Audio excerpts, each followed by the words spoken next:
Donald Trump nomina a Rodney Scott como comisionado de aduanas y protección fronteriza y a Caleb Vitello como director interino del ICE. Gobierno de México prepara defensa de los migrantes en los Estados Unidos. El canciller mexicano Juan Ramón de la Fuente se reúne con cónsules fronterizos. Aprueban declarar a Los Ángeles como ciudad santuario para la migración. Yo soy Emerson Segura y esto es TV Migrante Informa.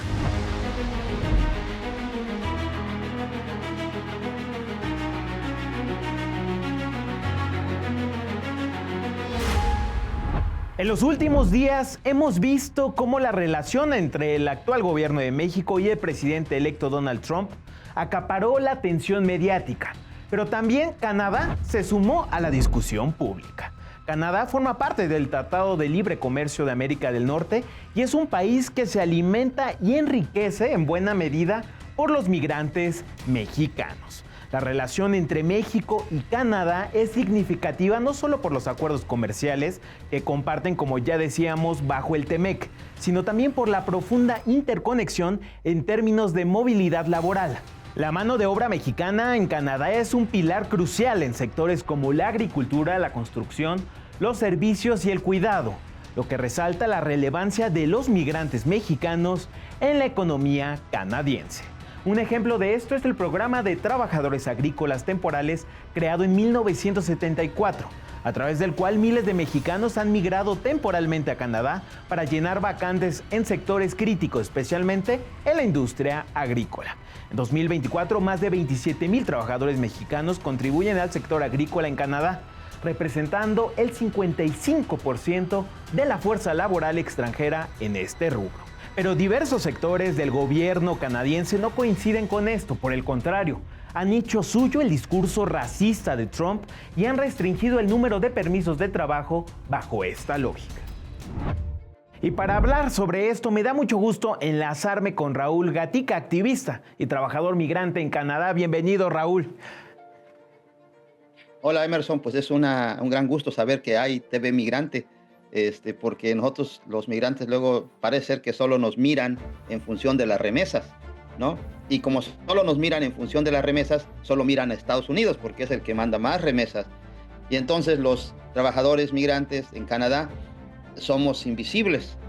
Entonces, gracias por el espacio de Canal 14 para darnos visibilidad. Y Raúl, para iniciar la conversación me gustaría preguntarte cuál es el trabajo que realizas desde la organización Dignidad Migrante justamente en la defensa de los derechos de las y los migrantes allá en Canadá, Raúl. Mira, empiezo por decirte que yo soy parte de la Dignidad Migrante. La Dignidad Migrante es una organización de trabajadores, dirigida por trabajadores y creada por trabajadores.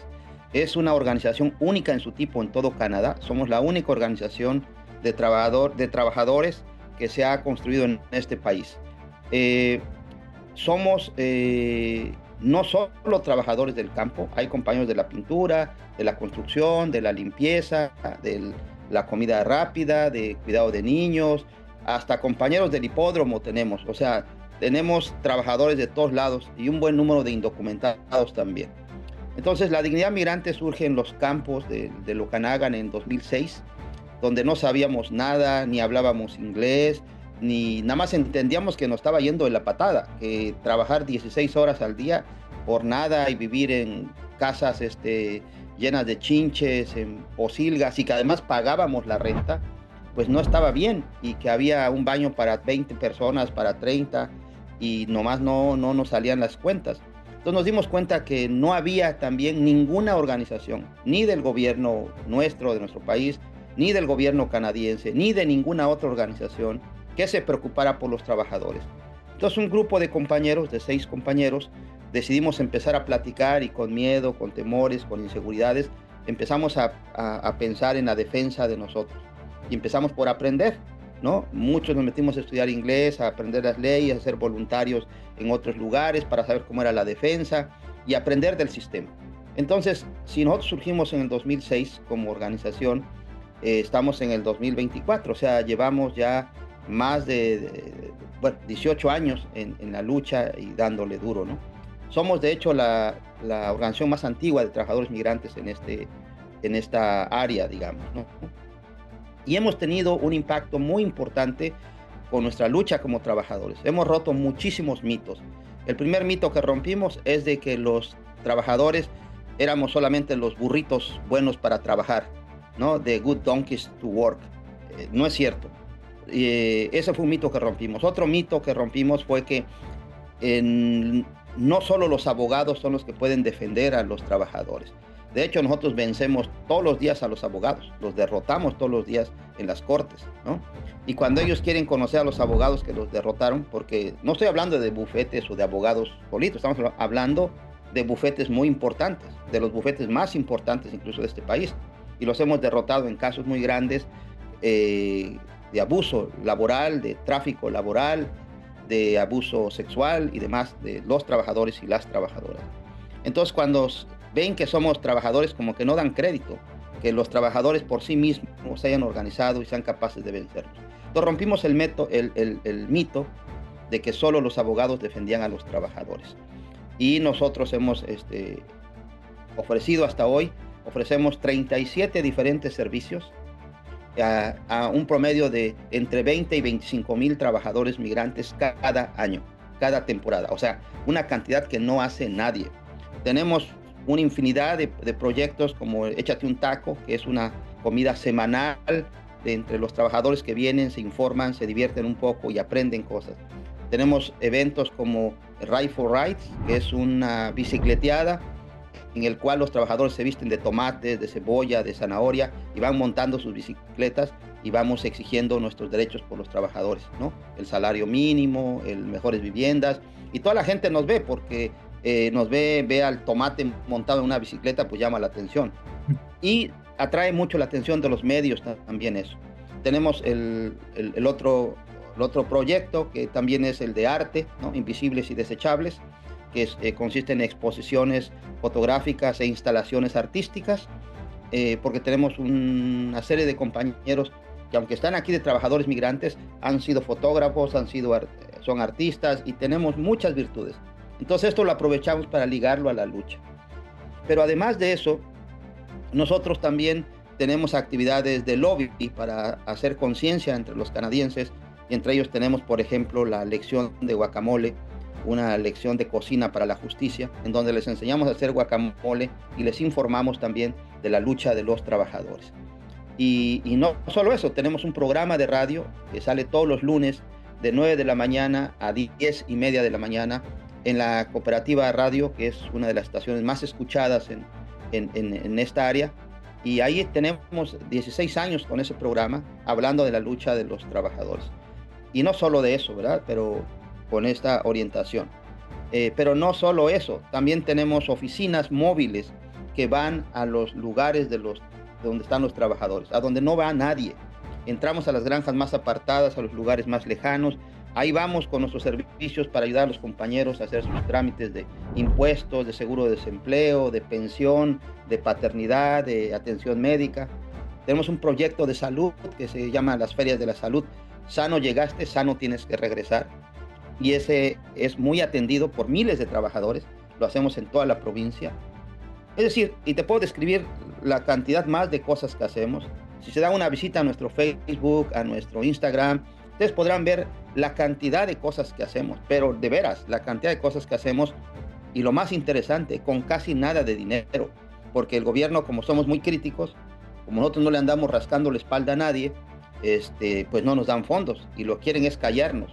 Entonces les dan los fondos a organizaciones que no hacen nada, organizaciones que nomás le dicen sí al gobierno y que se callan los abusos de los patrones, o a organizaciones que están ligadas a los patrones, que solo hacen es perpetuar el abuso hacia los trabajadores migrantes. Entonces nosotros con casi nada hacemos todo este trabajo. ¿Por qué? Porque tenemos un grupo de compañeros y compañeras que están vinculadas al trabajo, que después de su chamba, de su dura chamba, le destinan unas horas al trabajo con la dignidad, que corren la voz, que reparten los volantes, que pegan los pósters, que van a cocinar, que organizan el llenado de formatos. Es decir, tenemos un promedio de 3,000 miembros de la dignidad migrante, ¿no? Cuando empezamos 6, digamos, compañeros, y ahora que tengamos 6,000 miembros, de los cuales por lo menos unos 500 son activos en todo el país. Entonces esto habla de una fuerza organizada haciendo cosas.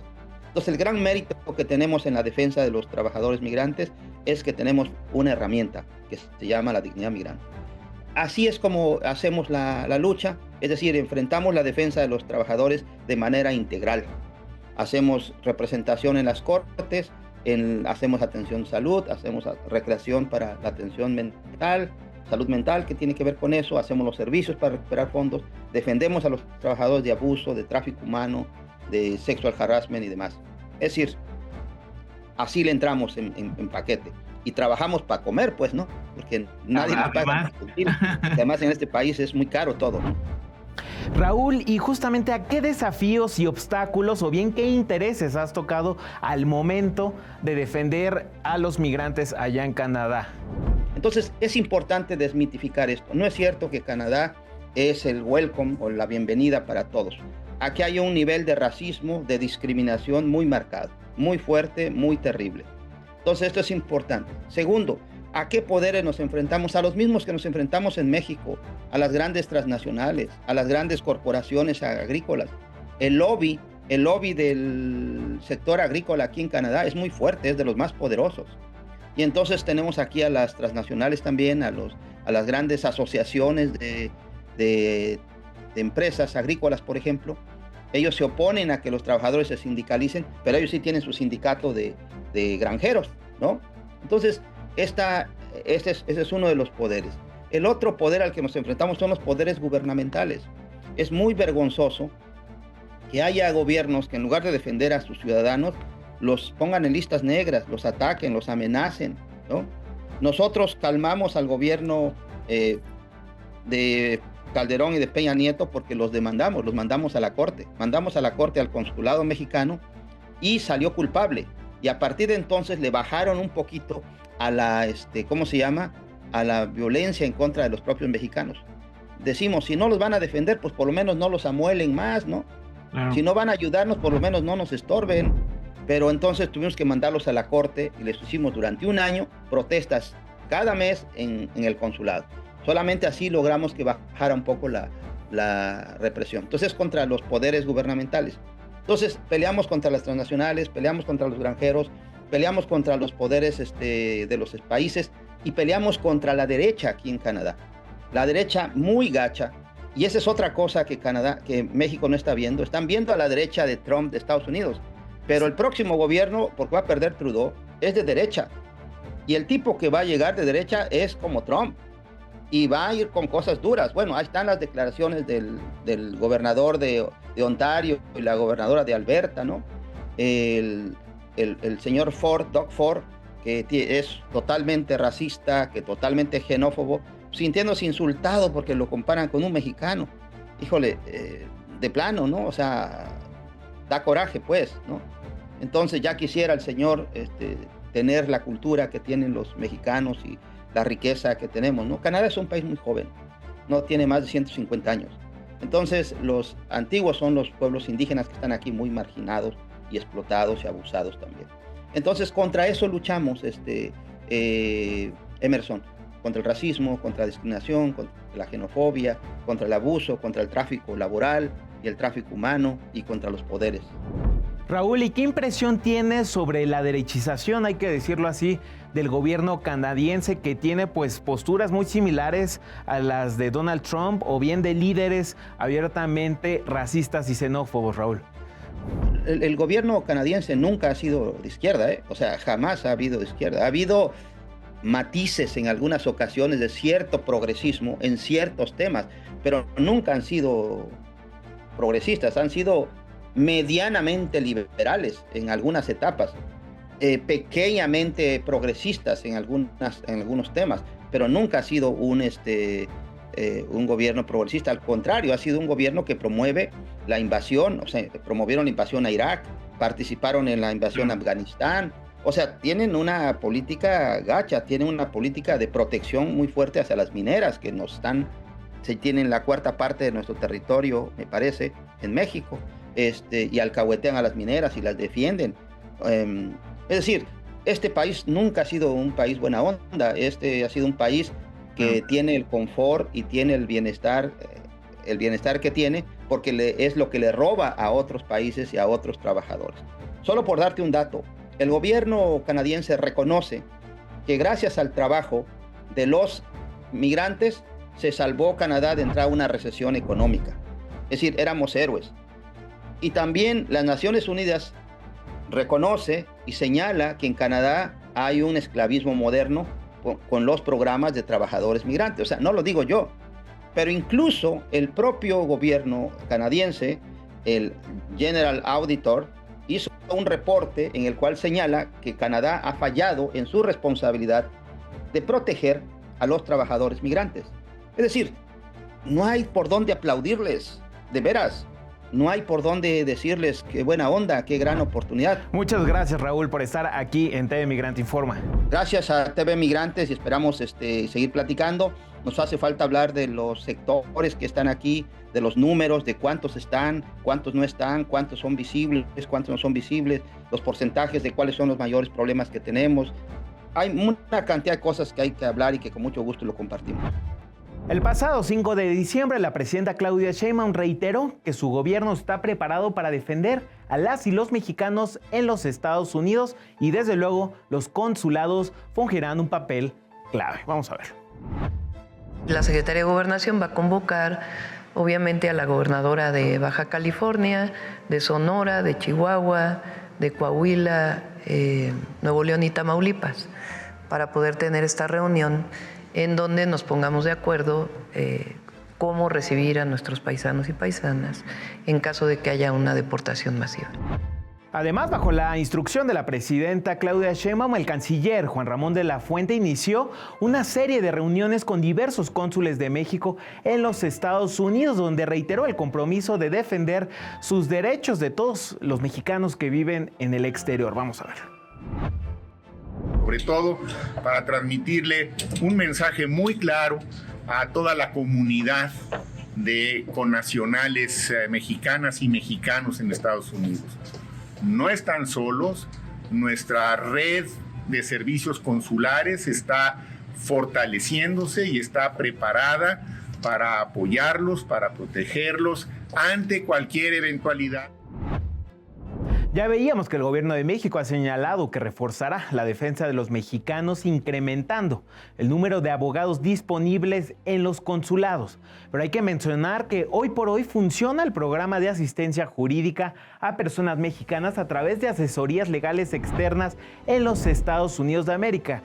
ALE por sus iniciales, que se creó justamente para fortalecer los esquemas de asistencia jurídica que ofrece a personas mexicanas en los Estados Unidos, proteger y procurar el respeto de sus derechos en ese país y brindar a través de personas expertas asesoría y representación legal. El programa ha tenido efectos positivos en las condiciones de vida de las personas mexicanas en los Estados Unidos, ya que se les permite contar con los servicios, traduciéndose en un debido ejercicio de sus derechos y en la posibilidad también de combatir posibles injusticias o bien abusos en su contra.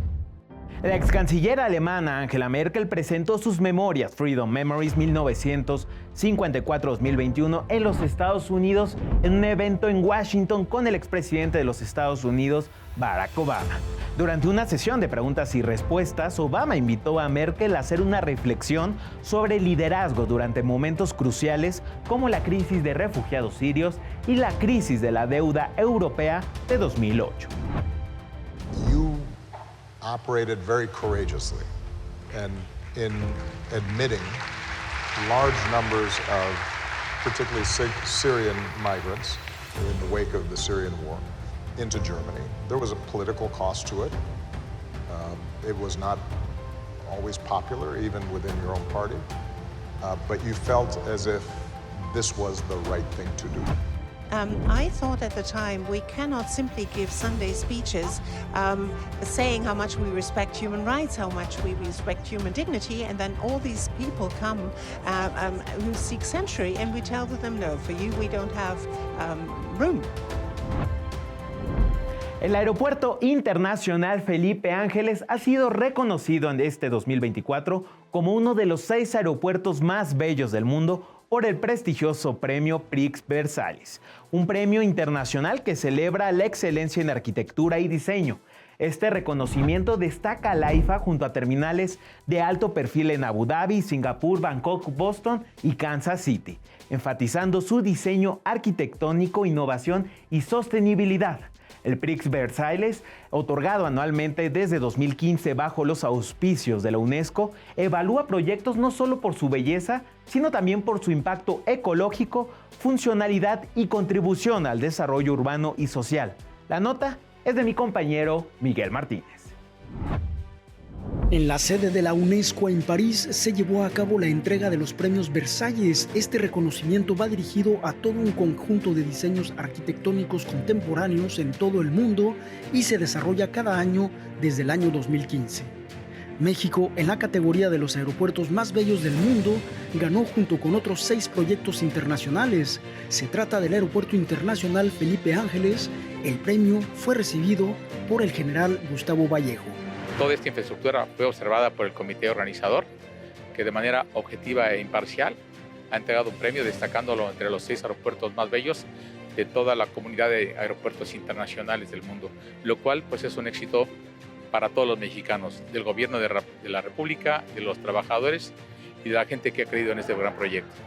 Una selección entre muchos otros proyectos de diseños, bienestar para el público e incluso el reciente Centro Acuático de los Juegos Olímpicos París 2024 ganó en la categoría de los centros deportivos. El secretario general de los premios Versalles nos habló sobre el Aeropuerto Internacional Felipe Ángeles.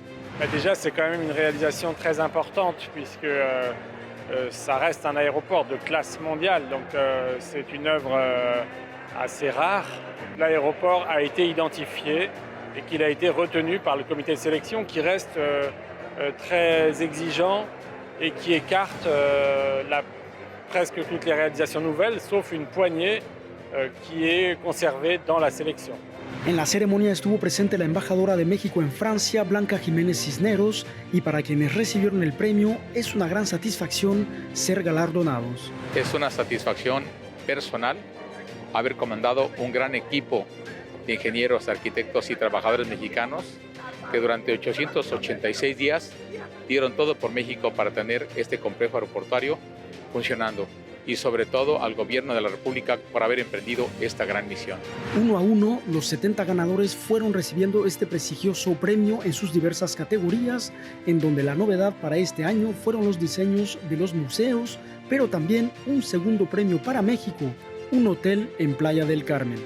Así es como concluye esta 10ª edición de los premios Versalles, en donde México pudo participar entre los 70 proyectos. Desde París informó para TV Migrante Miguel Martínez.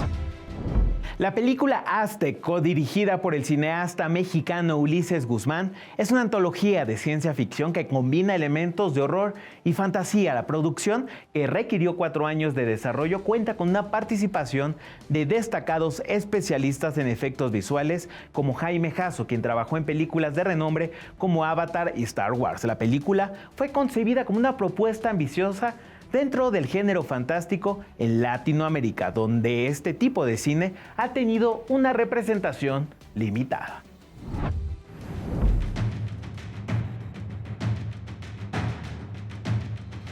Hace algunos años, en un universo previo a la pandemia por COVID-19, Ulises tenía todo listo para lo que coloquial y tropicalmente se conoce como hacer el pitch de una película.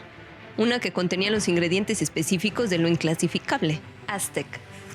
La premisa básica de la película es que un meteorito cae en diversos momentos, o sea, históricos o en diversos lugares, pero tiene que ver con una cosa de lo que podría llamar mexicanidad, ¿no? Entonces yo elegí, por ejemplo, a los aztecas, ¿no? Pero a los aztecas como posmodernos, ¿no? Previo a la tendencia de ver todo en el teléfono o en la computadora, para Ulises, Aztec fue concebida para un mundo que ya no existe, el de las grandes pantallas. A 2 años de que el mundo comenzó a volver a lo que podríamos definir como normalidad, esta película vive un segundo aire que le está llevando a recorrer el mundo. Y una de sus paradas fue el Festival Obscura, aquí en la ciudad de Berlín, en Alemania. Este film es una antología de cortometrajes que tiene casi todo lo que quizá no te esperas de una película mexicana, entre la ciencia ficción, profecías y efectos especiales. En el cine mexicano, como en el cine en general casi que no es hollywoodense, ¿no? Evitas los efectos porque pues a veces son muy difíciles y qué sé yo. No, aquí dijimos vamos a tomar el toro por los cuernos y vamos a no solo a contar una historia, sino a decirle al mundo, a los demás, que en México pues hay la capacidad de hacer este tipo de efectos. El organizador del festival puso el ojo en este film mexicano que se hizo un espacio en el menú de lo que este entusiasta del cine de horror y sci-fi definiría como Midnight Madness. Aztec was wonderful because it's one of the rare sci-fi movies that I show. Because it's an anthology, there are lots of different styles and aspects in it. En México, Aztec ganó el premio Ariel por mejores efectos especiales. Desde Alemania para TV Migrante, Elise León. Antes de irnos, me da mucho gusto compartir que este espacio TV Migrante Informa y la plataforma digital TV Migrante fueron reconocidos por el Club de Periodistas con el Premio Nacional de Periodismo, lo cual nos llena de entusiasmo para seguir llevando toda la información y el análisis de la realidad migratoria del país y del mundo desde otros lugares, bajo distintos enfoques y bajo distintas miradas. Muchas gracias por estar en este programa de TV Migrante Informa. Yo soy Emerson Segura y no se pierdan todo nuestro contenido en nuestras redes sociales en @TV Migrante, en la plataforma digital de los medios públicos MX Plus y desde luego en Canal 14. Hasta la próxima.